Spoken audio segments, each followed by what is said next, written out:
The X Zone Radio Show with Rob McConnell is largely an opinion talk show. All opinions, comments, or statements of fact expressed by Rob McConnell's guests are strictly their own and are not to be construed as those of the X Zone Radio Show or endorsed in any manner by Rob McConnell, Relmar McConnell Media Company, the X Zone Broadcast Network, its affiliated networks, stations, employees, or advertisers.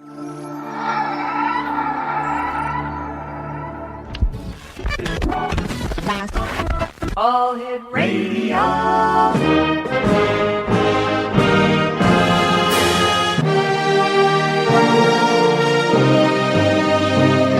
Welcome to the X Zone, a place where fact is fiction and fiction is reality. Now, here's your host, Rob McConnell. And welcome back, everyone. This is the X Zone. My name is Rob McConnell, coming to you from our studios in Hamilton, Ontario, Canada. Worldwide toll-free 1-800-610-7035. Email xzone@xzoneradiotv.com. On MSN Messenger, xzoneradiotv@hotmail.com. And our website, www.xzoneradiotv.com. And don't forget, you can listen to our archives with our compliments at www.xzonepodcast.com. My guest this hour is Dr. Peter Breggin. He is an MD, and we're going to be talking to Dr. Breggin about his new book, Psychiatric Drug Withdrawal. Now, despite millions of us being exposed to psychiatric drugs, doctors, patients, and families know very little about the harmful effects of psychiatric drugs. They know almost nothing about long-term harmful effects and even less about withdrawal effects. It's almost taboo to talk about stopping psychiatric drugs. Millions of people think they need psychiatric drugs because they feel dreadful when they stop taking them, but they don't need the drugs. They need to learn how to stop taking them. In his new book, Psychiatric Drug Withdrawal, Dr. Breggin describes many of the reasons to stop taking psychiatric drugs and shows how to withdraw from them as safely as possible. Now, Dr. Breggin is a psychiatrist in private practice in Ithaca, New York. He is a worldwide leader in psychiatric reform who is called the Conscience of Psychiatry. He founded the Center for the Study of Empathic Therapy and has written more than 20 books, including Talking Back to Prozac and Toxic Psychiatry. His new book, Psychiatric Drug Withdrawal, a guide for prescribers, therapists, patients, and their families, is now available. And if you'd like to find out more information about Dr. Breggin, his website is www.breggin.com. Joining me from Ithaca, New York now is Dr. Breggin. And Doctor, welcome to the show. Oh, it's marvelous to be on your show. It sounds like a very exciting network. I thank you very much, sir. Tell me, kids going back to school, we look at the children of today, we look at their diets, we look at their exercise, and then we look at the mood-altering substances that we're giving our kids, such as Prozac. Where are we going today when it comes to the psychiatric drugs, how to withdraw people safely from psychiatric drugs, and in your opinion as a psychiatrist, is it necessary to give all our kids Ritalin? Well, yes, I'm so glad to be focusing on the children, and I think it's very apt because we're still early in the school year, and a lot of parents are going to be told or have already been told that Johnny doesn't pay attention in class, or he's jumping around, or Janie is staring out the window. We used to accept that raising children was a sacred trust. That's right. Even God-given trust. We used to accept that it was a lot of hard work raising a child. We used to accept it took extended family to raise a child. We used to think that schools had a moral duty to discipline children and to teach them how to behave.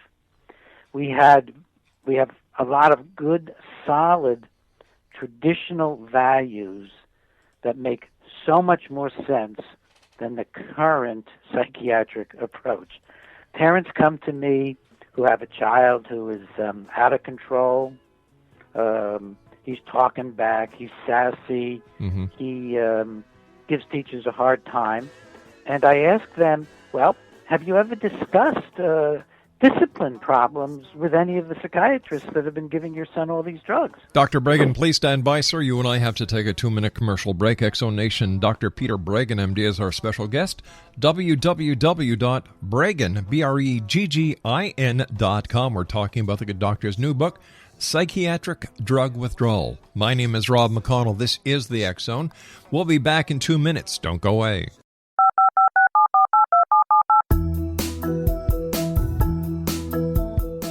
Did you know that when you're on the road with limited data or Wi-Fi, you can still listen to the X Zone radio show with Rob McConnell, The Science of Magic with Gwilda Ithaca, X-1, Dimension X, Space Patrol, and every minute of the X Zone broadcast network by calling 213-401-0080, courtesy of Audio Now. No smartphone, app, or internet needed. It saves your data plan, and it's free if you have unlimited minutes. Call 213-401-0080 to listen on any phone, anytime, anywhere. Remember, 213-401-0080 for the best of the paranormal, parapsychology, and sci-fi radio programming anywhere, 24/7, 365. Hi everyone, Rob McConnell here, and I wanted to spend a moment on internet streaming. Everybody has heard about internet streaming, but not many know much about it. Did you know the internet streams just about everything? Movies. From new releases to old classics. TV shows. Almost every show, every episode, and much more. But the question has always been, how do you do it? Well now, thanks to the folks at 123 Ready TV, I have the answer for you. They have developed a simple program app, 123 Ready TV, that you install on your Windows PC, Android smartphone, or Android tablet that can have you streaming like a pro in less than 5 minutes. You truly won't believe how much is available or how easy it is to do until you try. And for a one-time cost of only $19.99, this product is a real winner. To learn more about 123 Ready TV, visit our website at www.xzbn.net. Exonation, my guest this hour is Dr. Peter Breggin, www.breggin.com. He's the author of Psychiatric Drug Withdrawal. And before we went to the break, Doctor, we had just started talking about kids going to school, the parents, some parents getting the notification that their kids are, just kind of mischievous, or they're sitting there looking out the window. And I've often wondered, is this because the child is bored? Well, there are so many reasons, including being bored, that a child ends up with a diagnosis of ADHD. I mean, one is the child's bored, one is the teacher's boring, one is the parents perhaps haven't motivated the kid properly for school, another is that maybe there are some discipline problems at home that the parents need to get themselves together on, and most of the time it's just a normal kid being asked to do something that no adult would do even if they were paid $100,000 a year in terms of sitting still in class all day long as a way of life. So it's just so many reasons that can go into it. Not getting the right food in the morning, being bullied on the school bus. So if we just say the kid has ADHD, we don't ask, what does our child need? We abrogate responsibility. It may feel like a relief, but it won't give us the satisfaction of really being a good teacher or really being a good parent. Because we need to know, what does our child need? Does the child need to be more engaged in school, a better teacher, a different school if possible? Or does our child actually falling behind in reading so he or she isn't keeping up in class?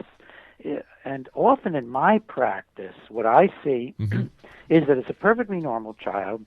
The parents love the child, but the parents haven't arrived at a consistent approach to discipline.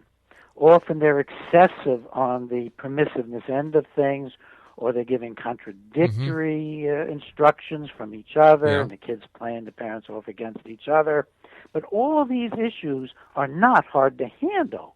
This is not like dealing with a very disturbed person, or child, which is a different matter. The kids that are getting drugged in childhood almost invariably just need more attention from mom and dad, And hopefully there is a dad present in the home, and if not, some male, if it's a boy, some greater involvement from a man. We just need to reclaim responsibility for our kids. It seems, doctor, that it should be the parents who are going to sit down with the psychiatrist instead of somebody just prescribing Ritalin to the kid to solve a problem that needs further investigating. And like you said, responsibility of parenthood. Well, Rob, you hit the nail on the head. I won't just let a parent drop their kid off and go. But that's what happens in what passes for child psychiatry today. Now, taking children off medication requires thoughtfulness, but if the only medication your child is on is a stimulant, and if this child comes off at Thanksgiving and Christmas and in the summers, then you're going to have a fairly easy time withdrawing because you know that it's not a serious matter. But if your child's on the drug all the time and doesn't have breaks and you don't know how your child's going to do if you stop, then you have to do it carefully, probably ideally during a holiday break, but perhaps not. And then you got to look at what are we going to do instead of the drug. And usually that's going to involve some combination of getting some help in parenting. It's nothing to be ashamed of. None of us were trained to be parents in school. You know, read some good books, get a marriage and family counselor to talk with you about parenting, not a psychiatrist. Take a parenting course. A lot of them are free. And work with the school on how to engage your child. And one really basic thought, stop focusing on what's the matter with your child. I mean, I get these reports from psychologists, my child has executive dysfunction in his frontal lobes. Nonsense. Not unless he's had a huge blow on the head. My child's got this. No, look for what your child loves. There's probably one thing at least, a computer, games, sports. Look for something your child loves. Help them get esteem by working hard and doing well in something they love, and start from there. Start from your child's strengths. You know, when I look back at my own childhood, Mom and Dad, supper time, Mom and Dad, breakfast, Mom and Dad communicating with us at supper time, and the family would congregate and talk and be a family unit. Today, you know, and that's how I raised my children. You know, you came to supper. We had supper on a schedule. We did homework with the children to let them know that we were actively involved, not only as parents at home, but we showed interest in what was going on at school. Get outside and play. Exercise. Eat right. Don't eat junk food. Don't drink all this chemically infested pop and what else. Go out, dance, socialize, learn your communication skills. Go to parent and teacher night. Find out how you can help, or if there's any problems, what can be done. But it seems today that we're not only in a technological throwaway society, but the family unit is throwaway too.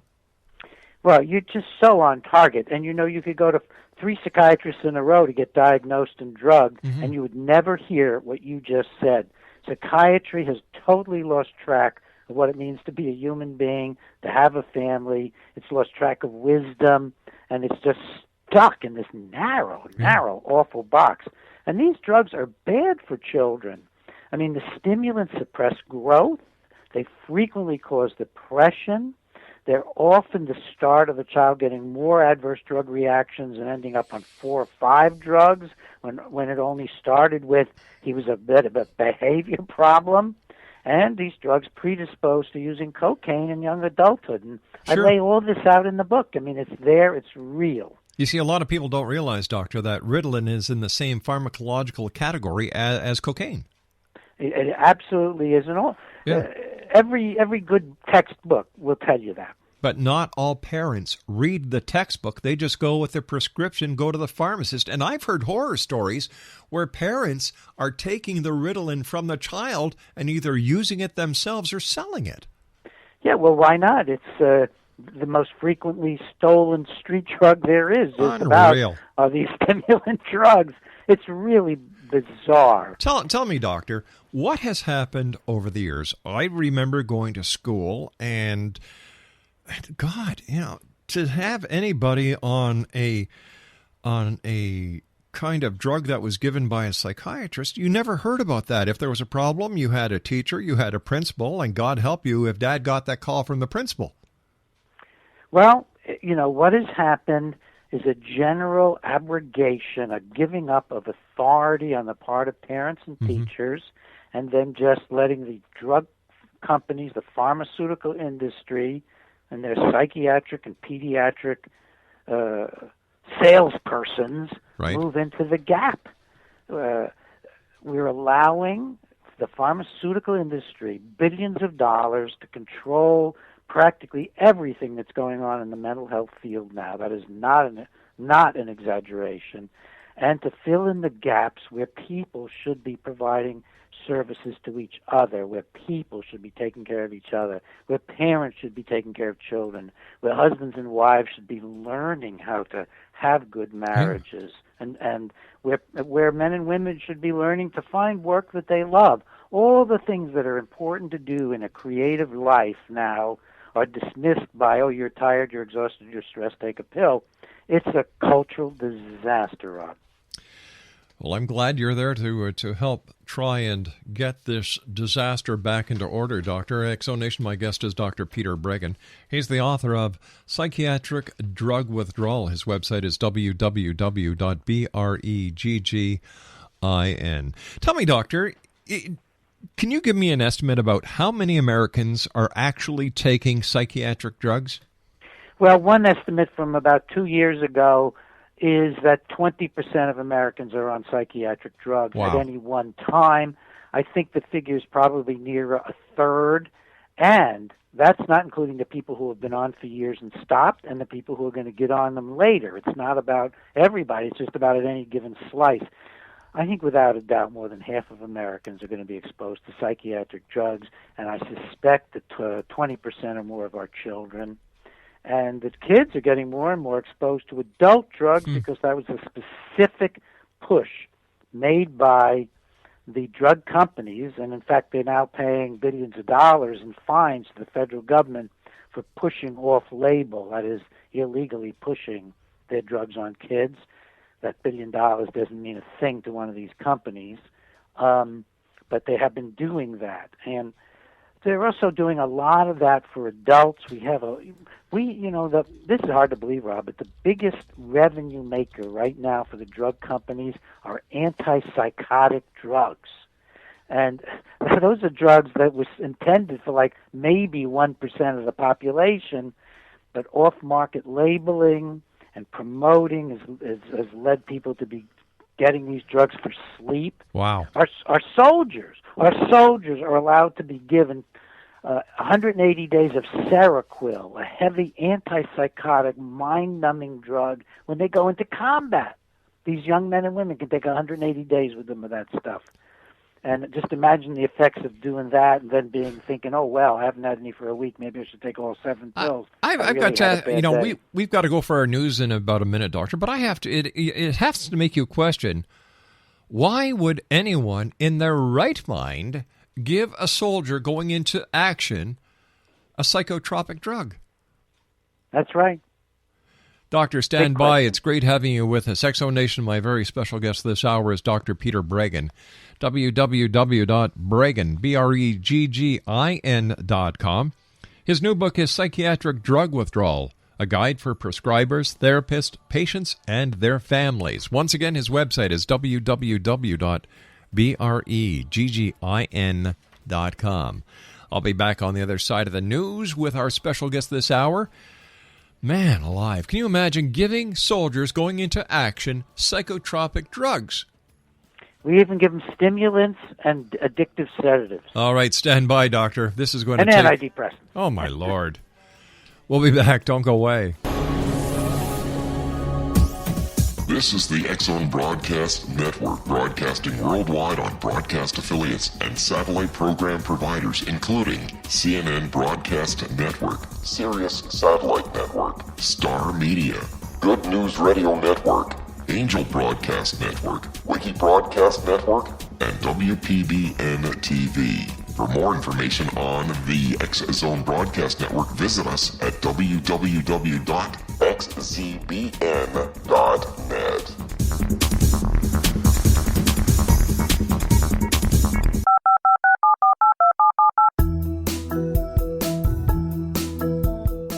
Did you know that when you're on the road with limited data or Wi-Fi, you can still listen to the X Zone Radio Show with Rob McConnell, The Science of Magic with Gwilda Ithaca, X-1, Dimension X, Space Patrol, and every minute of the X Zone Broadcast Network by calling 213-401-0080, courtesy of Audio Now.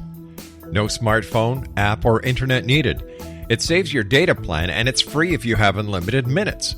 Call 213-401-0080 to listen on any phone, anytime, anywhere. Remember, 213-401-0080 for the best of the paranormal, parapsychology, and sci-fi radio programming anywhere, 24/7, 365. Hi everyone, Rob McConnell here, and I wanted to spend a moment on internet streaming. Everybody has heard about internet streaming, but not many know much about it. Did you know the internet streams just about everything? Movies. From new releases to old classics. TV shows. Almost every show, every episode, and much more. But the question has always been, how do you do it? Well now, thanks to the folks at 123 Ready TV, I have the answer for you. They have developed a simple program app, 123 Ready TV, that you install on your Windows PC, Android smartphone, or Android tablet that can have you streaming like a pro in less than 5 minutes. You truly won't believe how much is available or how easy it is to do until you try. And for a one-time cost of only $19.99, this product is a real winner. To learn more about 123 Ready TV, visit our website at www.xzbn.net. Ah, yes, Exonation. Just that mother's little helper, that little yellow pill, Valium. How many people, remember the days when that was a big taboo, like... And then mothers started coming out of the closet who were having the little nippies before Dad got home. And the times are changing, as Bob Dylan said many years ago. And I often wonder if they're changing the right way. Look at this world of technology we live in. Is technology helping us or is it hampering us? Look what's happening in our schools today. The world is going to hell in a handbasket. We've got civil unrest around the world. We've got Iran and Israel bubbling over. There's going to be a war there any time now. We're just waiting for the civil unrest to land on the shores of North America that we're seeing throughout the Mediterranean and now even Asia. It's a wonder that people look for the easy way out. But my friends, let me tell you, there is no such thing as an easy way out. You have to work things out. Taking a little yellow pill doesn't solve the problem. It just prolongs the solution. So if you've got a problem, there are professionals that are there to help you. That's why I am so happy that Dr. Peter Breggin is with us tonight. He is the author of Psychiatric Drug Withdrawal, a guide for prescribers, therapists, patients, and their families. His website, www.breggin.com. That's BREGGIN.com. Doctor, in your opinion, what are the most widely prescribed drugs today? The antidepressants are the most widely prescribed. Just behind them are some of the benzodiazepine tranquilizers like Xanax, Valium, which we were just discussing, and Ativan.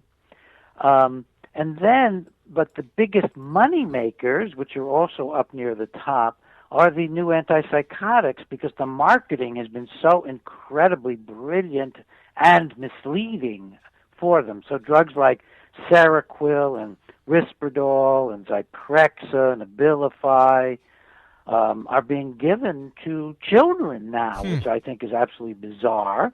Sometimes off-label, sometimes within the more narrow limits the FDA approves, which should not have happened in the first place. So that's about it. I think the antidepressants, some of them are still nearer the top, and then the benzodiazepine tranquilizers, Mother's Little Helper, the Valium, But the big money makers, because they charge more for them, are these new antipsychotic drugs. It's a bizarre world we live in, and you were mentioning giving these drugs to soldiers. It's interesting. The vulnerable groups are the ones that really get hammered by the pharmaceutical industry in combination with the medical. The children have been heavily bombarded with drugs. Giving children the diagnosis of bipolar disorder went up 40 times over But you know, years. Doctor, in my experience, there's one group that doesn't get talked about very often, and that's the elderly. Are they also being targeted by Big Pharma?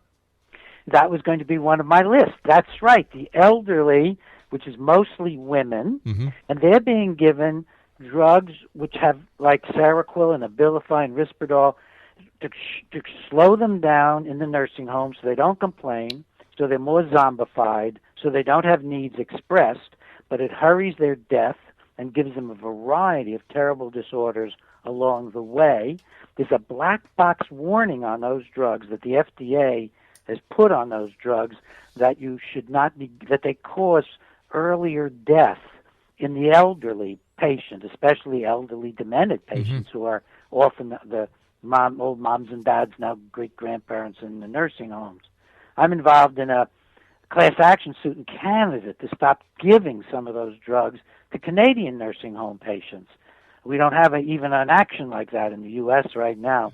It's a disaster. It's a disaster. And women are another group that get targeted.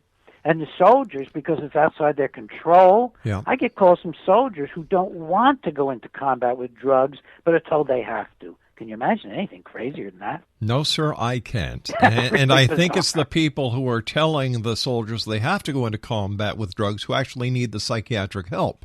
Right, and it's all the drug company pressure from the top because they see, wow, if we can get the nursing homes, if we can get the military, if we can get the foster homes, then they've got these huge inns where one or two key people can end up influencing the dispensing of millions of pills. And they do this. They do this purposely. It's called marketing. It's a disaster. And it's affecting our whole society's view of ourselves. And now people falsely think that when they're depressed or anxious, they have a biochemical imbalance. When they don't, that was made up inside Eli Lilly's, which is the maker of Prozac and Breggin, made up inside their PR department. There's no biochemical imbalances in the brains of people who go to psychiatrists routinely. But ironically, the moment they take a psychiatric drug, they have a severe biochemical imbalance. And one of the things I write about in the book, because it's not just about withdrawal, it's about the dangers and why you should withdraw, is that a lot of drugs are now been shown to be shortening lifespan, including the antipsychotic drugs, including, surprisingly, the benzos used as sleep medications are even increasing the death rate. And we have a lot of brain damage coming up from almost all the psychiatric drugs showing up in a variety of kinds of studies. So we're really injuring a lot of people, and the people who are injured don't necessarily realize it because the drugs hide their adverse effects. Just like somebody who's been smoking dope for 10 years or drinking excessive alcohol for years really doesn't know that the quality of their life has been affected. They may think they need their marijuana. They may think they need their alcohol. They may even think they need their cocaine. But in fact, the drugs are doing more harm than good, and overall the quality of life diminishes. It's the same with psychiatric drugs long term for many patients, and it's time to really blow the whistle on that tragedy. From what I'm hearing, Doctor, it's not the fact that people are playing crazier or more disturbed than they ever were before, but it seems that this is all part of a massive ploy by Big Pharma to make more money. Oh, there's just no question about it. I track it to some extent in the book. It's been tracked in other people's books and my earlier books. But there has been a huge partnership, consciously developed, consciously avowed publicly in some places that I've made public, that there's a partnership now between the psychopharmaceutical industry and psychiatry. And that partnership has influenced all of medicine, public agencies, the National Institute of Mental Health, the Department of Education. It just has had a massive effect on our culture, so that now more children and more adults are getting psychiatric drugs than they used to get if they were in a mental hospital. I mean, you could go to a children's hospital when I was early in my training and not see as many kids on psych drugs as you see in your schools now. It's a bizarre change. It is not chance. It's not due to new science. These drugs are not better than older drugs. They're not very good at all. It's a change in the climate created consciously by pharmaceutical industry working with a great deal of people who benefit from them, including psychiatrists and pediatricians and researchers and so on, medical schools, medical journals. I mean, all this money flows in all those directions. Exonation, we're talking to Dr. Peter Breggin. He is the author of Psychiatric Drug Withdrawal, a guide for prescribers, therapists, patients, and their families. His website is www.breggin.com. That's www.breggin.com. Tell me, doctor, how did you get so negative about psychiatric drugs? Research, study, seeing patients. I knew from the beginning that they weren't the best answer to life. From very early on, from working in mental hospitals when I was literally 18 years old and being a volunteer in mental hospitals. But then my research is what really did it. And I wrote a book in 1983, which was the first to look at the damaging effects of psychiatric drugs on the brain. And since then, it's just escalated. Let me say one word about the purpose of my book and what I think we need in the future. The purpose of the book is to not only educate professionals and therapists, but to empower patients and families and the public. This system won't change from top down. There's too much money coming from the top down. It's going to be up to families and patients to read a book like mine, to use it to empower themselves, to take it to their therapist, to take it to the prescriber and say, we want a different view of what's going on here. We're seeing how harmful this is. We don't want to be on these drugs. I don't want my kids on it. I don't want my wife on it. I don't want to be on them for the rest of my life. Let's get educated together, and let's make this a team effort centered around the patient, not the doctor, a team effort to come off the drugs. So I'm trying to move toward a paradigm shift here. All right, if we look at what happens to people when they take synthetic chemical compound drugs, and then we look at the cause and effect of these drugs, let's now look at the synthetic chemical combinations that we're finding in today's foods. Is there a connection, doctor? Well, I think the general problem is that the better living by chemistry has its drawbacks. And we are finding that the whole agribusiness, that just widespread throughout medicine, throughout agriculture, is the power of the large companies to dictate what is done and to control the research.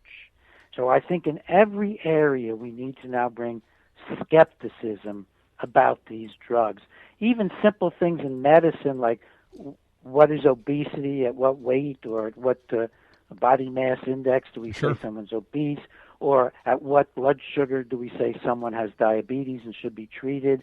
Almost all those determinations are being made by committees and panels under the control of drug companies. So no wonder the blood sugar level at which we have to be treated drops, the cholesterol level at which we have to be treated drops, not because that's reality, but because of this control. And this is something other people have written about extensively. I have not, but I've been reading other folks about this. And it's very parallel to what I know goes on in psychiatry. So we just have to approach with great skepticism the stuff that we're being told to put in our stomachs and to especially affect our brains, which are the most delicate and complex organ in the whole universe. When we look at years ago, the obese problem that we're seeing not only in the United States but in Canada and other countries that, and I'm using this word in brackets, democracy, democratic, rich countries and so on. How does this affect the work of the psychiatrist when we see the total different changes over the years? And what, in your opinion, sir, has catapulted these changes into the mega problems they are today?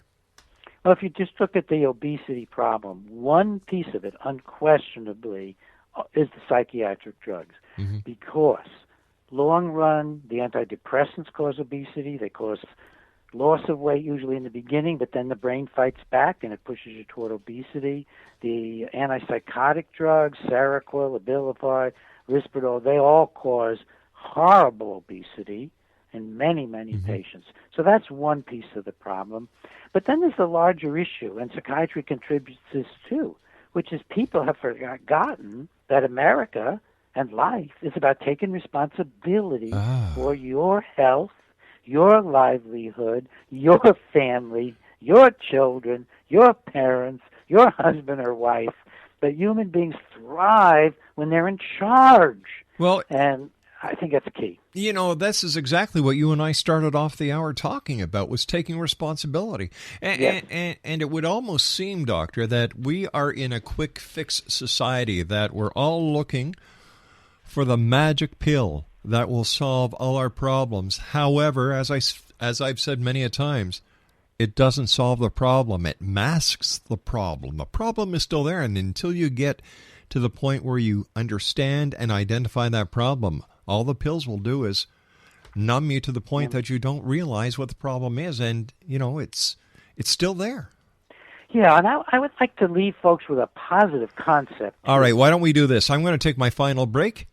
You and I will be back for our final segment. And once again, Doctor, thank you very much for taking time out of your busy practice to join us here tonight on the X-Zone. Thank you. X-Zone Nation, our special guest this hour, Dr. Peter Breggin. www.breggin. Dr. Breggin is the author of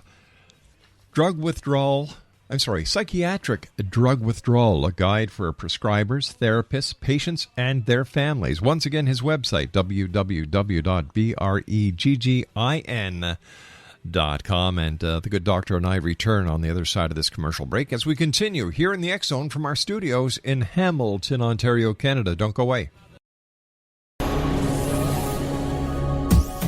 This is the X-Zone Broadcast Network, broadcasting worldwide on broadcast affiliates and satellite program providers, including CNN Broadcast Network, Sirius Satellite Network, Star Media, Good News Radio Network, Angel Broadcast Network, Wiki Broadcast Network, and WPBN TV. For more information on the X-Zone Broadcast Network, visit us at www.xzbn.net.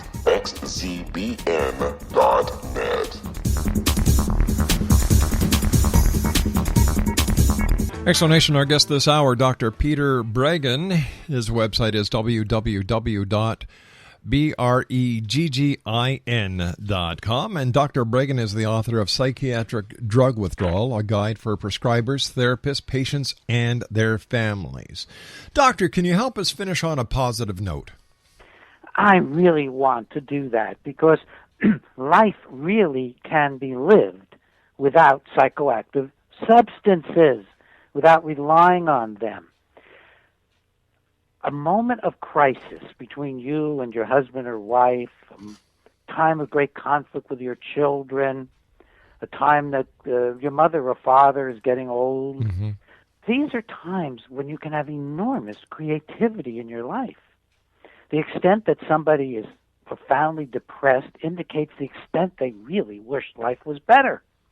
You don't get suicidal and depressed without wishing that things just could be so much more ideal.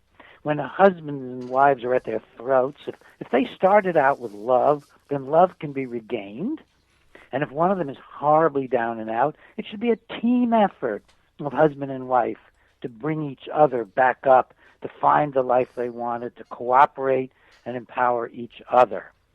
There's nothing we're given that isn't best handled by an intact brain that isn't somewhat intoxicated or impaired by a psychiatric drug or any other substance. So look at life in terms of wanting to have your feelings and finding the kind of help that doesn't suppress your feelings when you say you're depressed, doesn't suppress your feelings when you say you're enraged or anxious or even feeling crazy. Look for the kind of help that says, hey, you're alive. That means you're alive. Let's find out what all this is about, why you're so upset, why you feel so helpless, why you're losing control over yourself, and look at what you really need for the best possible life. And then get inspired and get guidance and get the strength to pursue it. It's the exact opposite of the psychiatric concept. It's the concept of people being empowered to live good, strong, responsible, powerful lives. And that's what we need to get back in touch with. It seems that people are oh so willing in today's society, Doctor, to give up control of their lives. Well, it's a sad thing. I think that's correct. I think it's growing in every direction, political, economic, educational. And I really want to tell people, and I'm 76 years old. God bless you. I have been walked through hell doing the reform work I do. But and I've been under every attack you can imagine. Just imagine it, and I've been under that kind of attack. But life is best lived by good principles, by having the courage to do what you believe in, and having the courage to love, which is a very scary thing to do in this fragile, often hostile place called Earth. Not only the courage to love, but the courage to accept love as well. Oh yes, that was so hard for me. I don't even mention it. That was my hardest one. Thank you. That's right. That's right. Those are the tasks in life. Doctor, and look at the real task. You and I have got to say so long for tonight, but you'll be back on the show in the future. Congratulations on a great book, and thank you once again for being with us here in the X Zone, sir. Great show. Thank you, Rob. Thank you, X Zone Nation. Dr. Peter Breggin, has been my guest this hour. He's the author of Psychiatric Drug Withdrawal, a guide for prescribers, therapists, patients, and their families. www.breggin.com.